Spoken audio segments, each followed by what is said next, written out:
You're watching News 25. Local coverage you can count on. News 25 is brought to you by J.K. Nelson Law, voted best of Pahrump for 4 years. Give them a call, 775-727-9900. News 25 is also brought to you by Gunny's Air Conditioning and Heating. New, service, and repair. Call Gunny's, 775-727-6800.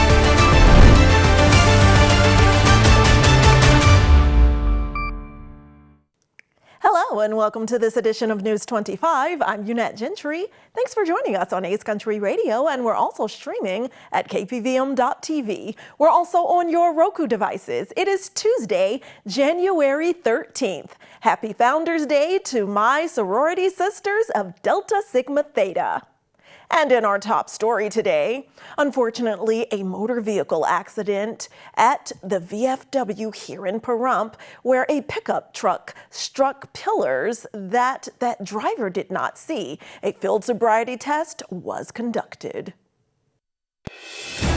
Jason Ernest of Mount West Lawyers. Don't be bullied by insurance companies. Call me, 775-727-9500. At approximately 12:20 p.m. today, dispatch received a report of a vehicle versus structure collision at the VFW located on Homestead Road. Upon arrival, responding units found a gold Chevy truck that had struck 2 brick pillars at the entrance of the VFW. Officers conducted a field sobriety test on the driver, which the driver passed. According to the driver, the pillars were not visible due to the height of the lifted vehicle. Fortunately, only minor injuries were reported. And in today's unusual arrest report, well, when you gotta go, I guess. Today's daily arrest includes a woman urinating on Route 160 here in Pahrump near Carl's Jr. And unfortunately, this was not her first offense. News 25's Samantha Roberts has this story. On Saturday, January 10th, shortly after 2 p.m., deputies observed an adult female urinating in the rocks in front of Carl's Jr. near Highway 160. The incident occurred in broad daylight with heavy traffic in the area, and passing motorists could clearly see her buttocks. Deputies conducted a pedestrian stop as a woman attempted to walk southbound along Highway 160. According to the report, the woman, identified as Bro White, apologized for her actions. A records check revealed that she had recently been released on her own recognizance for a prior incident involving urinating, defecating, and lewdness in public. The records check further showed that White had a non-extraditable warrant out of Clark County for indecent exposure. She was taken into custody and transported to the Nye County Detention Center, where she was booked on an additional charge of indecent exposure. And in Southern Nevada area news, a petition in Henderson is circulating that calls for local law enforcement to cease their association with ICE officers in that community. The police department gave their response, and KPVM has a reaction from the local community leader in this report from Chris Palermo.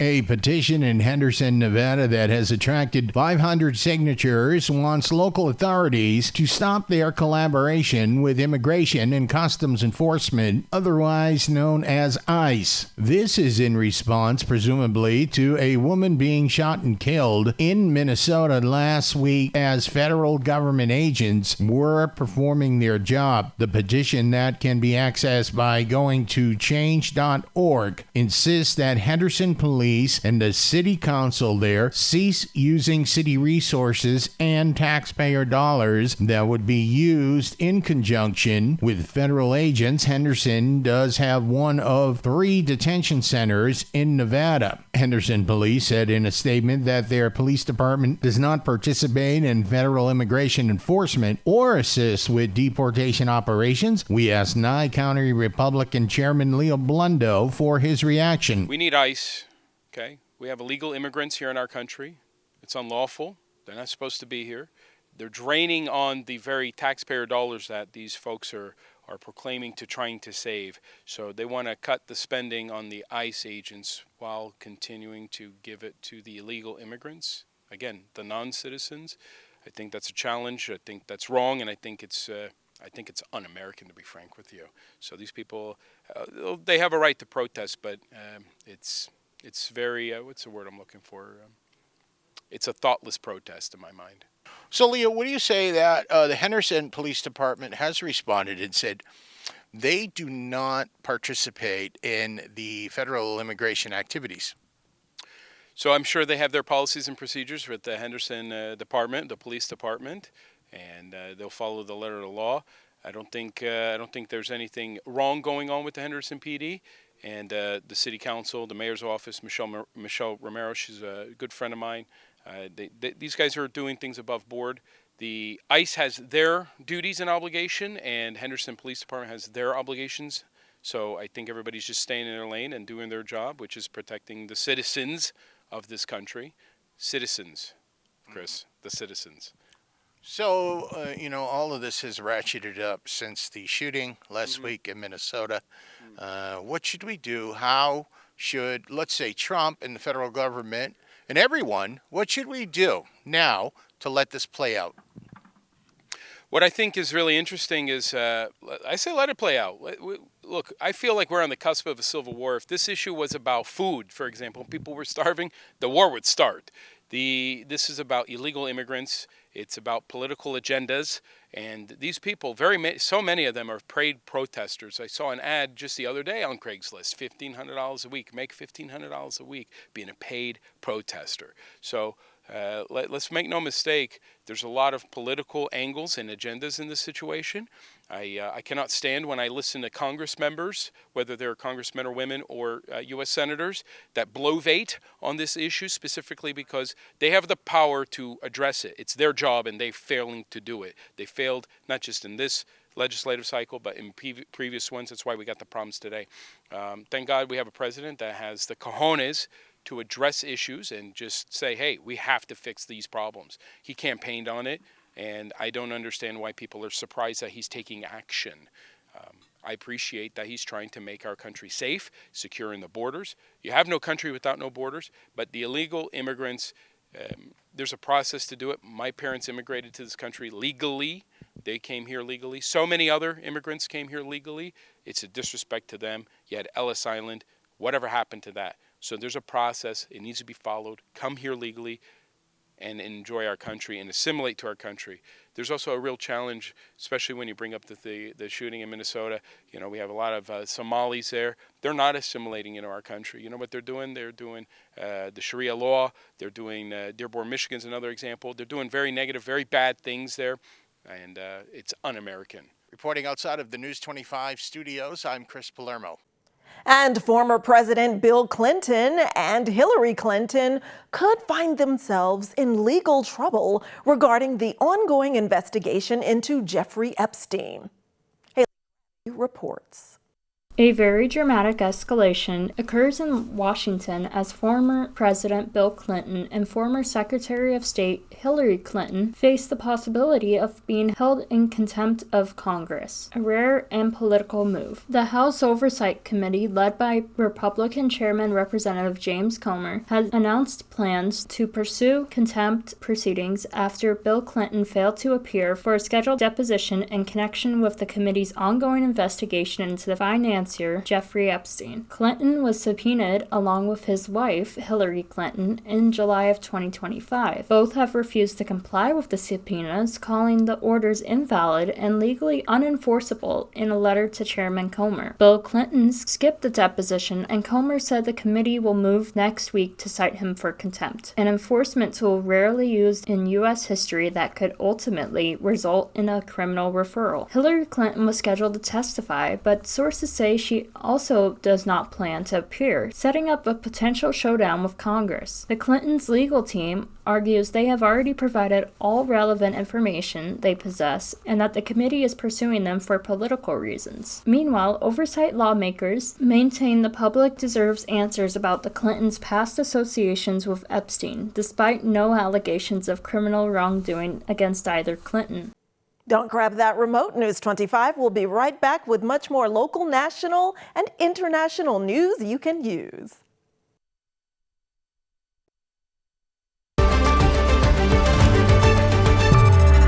You're watching News 25. local coverage you can count on.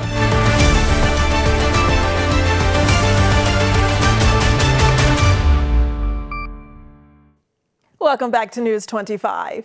Well, one of my personal heroes, the greatest, the champ of boxing, all-time GOAT, is getting the stamp of approval. Literally, Mikey Ruhan is telling us about that and more in sports.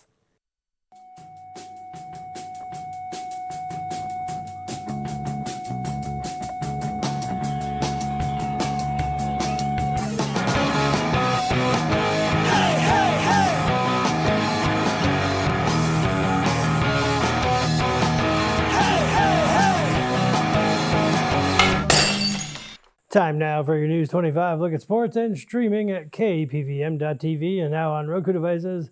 The Vegas Golden Knights are in Los Angeles on Wednesday. They take on the Kings. Boxing legend Muhammad Ali will be honored this week with a new series of commemorative U.S. postage stamps highlighting his legendary career. The stamps feature Ali in his boxing gloves and proudly display the title, The Greatest. The stamps officially launched Thursday with a ceremony in Ali's hometown of Louisville, Kentucky. Because if anyone deserves first-class mail, it's Muhammad Ali. Las Vegas Raiders running back Ashton Genty has been named one of 6 finalists for the NFL's fan-voted 2025 Pepsi Zero Sugar Rookie of the Year Award. Fans can vote through NFL.com/rookies until January 30th. The winner will be recognized during Super Bowl week in the Bay Area next month.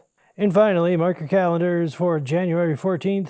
It's basketball night at Pahrump Valley as the Trojans welcome the Meadows. It's a full slate. JV tips off at 3:30, B team at 5 p.m., and varsity at 6:30. And that's your look at sports on News 25.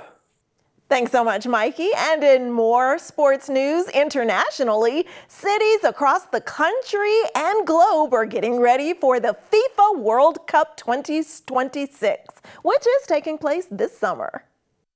Next summer, millions of fans from around the world will head to the U.S. for the FIFA World Cup 2026. 11 cities will host the matches, turning America into the center of the soccer world. As many as 10 million fans are expected to visit 11 U.S. cities during the FIFA World Cup 2026, making it the largest sporting event in history. Along with famous destinations, several lesser-known cities are preparing for a global spotlight. Atlanta welcomes fans with Southern hospitality, the nation's busiest airport, and a history of hosting major global events, including the Olympics and Super Bowls. Boston will be celebrating America's 250th birthday, offering historic landmarks, 4th of July fireworks, and a long history of hosting World Cup matches. Dallas brings cowboy culture to the World Cup, hosting a tournament leading 9 matches and serving once again as an international media hub. Houston, home to NASA's Johnson Space Center, blends space history, global cuisine, and a growing soccer culture as it welcomes fans from around the world. Kansas City is preparing for more than 650,000 visitors, showcasing its most famous barbecue,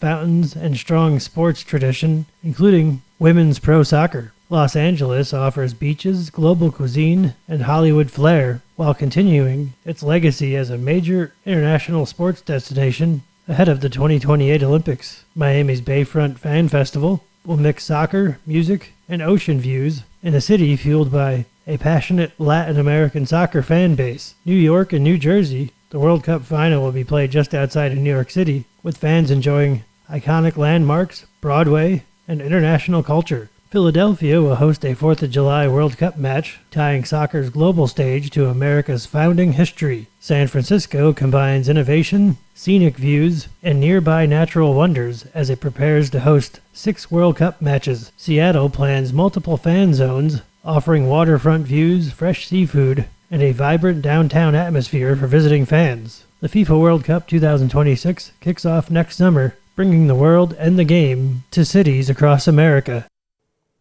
And News 25's Christy Willis investigated the latest tech innovations at CES at the Las Vegas Convention Center and is now telling us about the many companies showcasing their AI technology. And today we're learning about FreePick. News 25 was covering the annual Consumer Electronics Show last week at the Las Vegas Convention Center. One of the companies we saw showcasing their technologies was FreePick. And what we aim to do is to give creatives access to the best tools in one platform under one price, so they don't have to worry about anything else other than bringing their vision into reality using our platform.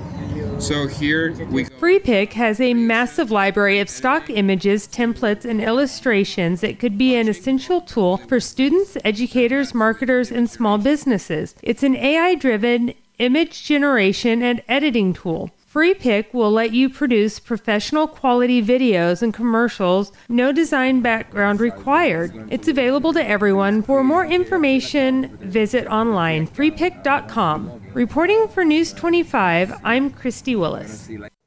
All right, we have some electrifying news for you right after this break.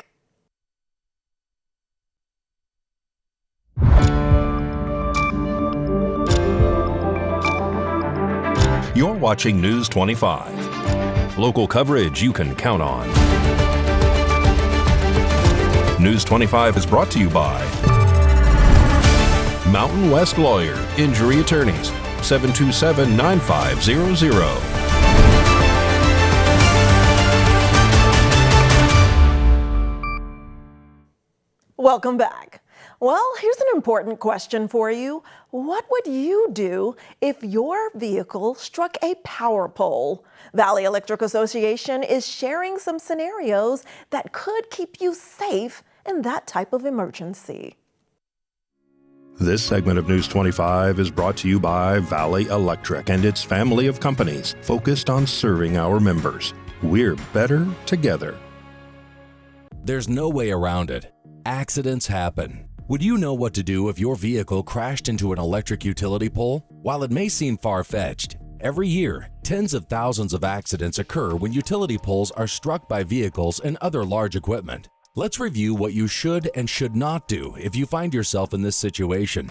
The safest place for passengers after a collision with the utility pole is inside the vehicle, which acts as a path for the electrical current to reach the ground. You are safe inside the vehicle, but if you get out, you could be electrocuted. If your car hits a utility pole and brings down a power line, stay in your vehicle and wait until help arrives and power lines have been de-energized. Call 911 for emergency assistance. You should only exit the vehicle if a fire occurs, which is rare. If this happens, jump out and away from the vehicle, making sure no part of your body or clothing touches the ground and the vehicle at the same time.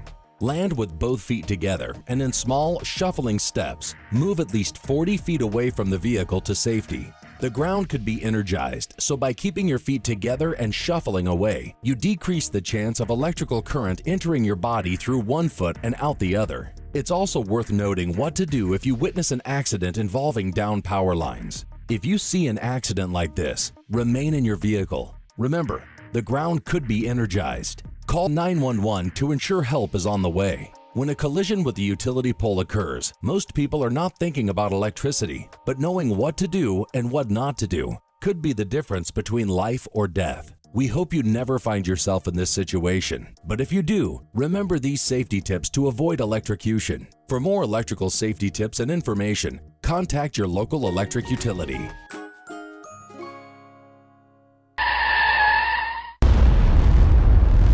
News 25 WeatherCam is brought to you by Lerner and Rowe Injury Attorney's Office in Pahrump. In a wreck, need a check? Call 702-877-1500. Let's take a look now at our Lerner and Rowe weather cam pointing toward Mount Charleston from our station here in Pahrump. And it is a beautiful January day with temperatures creeping up towards 70. Scattered clouds. What else is in store in weather next?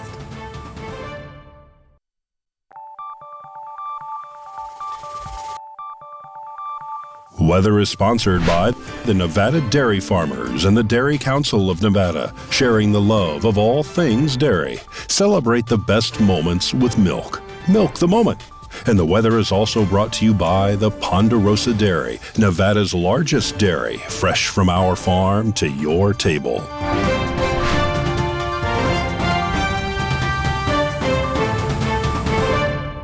Time now to take a look at our weather conditions in Pahrump, Las Vegas, and throughout the Silver State. Death Valley's temperatures are creeping back up toward the average highs. High today of 79 degrees, but they're dropping back down to more winter-like weather in the mid-50s overnight. Las Vegas's high breaks the 70 mark at 71 for the high, but then we're dropping back down to 50 overnight. Amargosa tops out at 73, Beatty 68.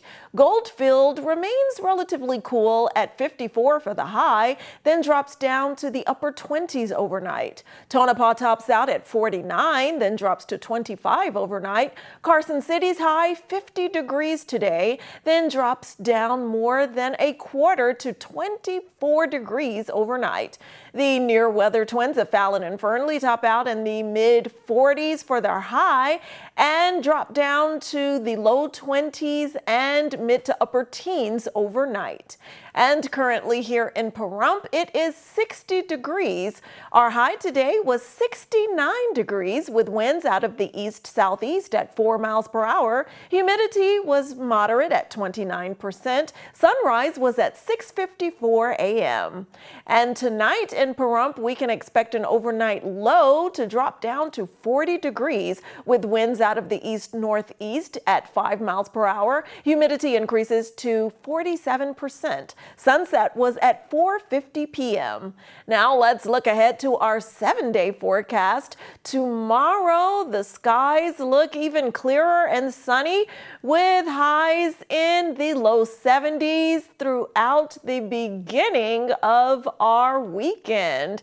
But then temperatures drop down a bit to the upper 60s for Friday and Saturday, and they tend to creep back down a bit more as we close out the weekend and begin next week's work week in the upper 60s, and those overnight lows remain in the upper 30s, low 40s.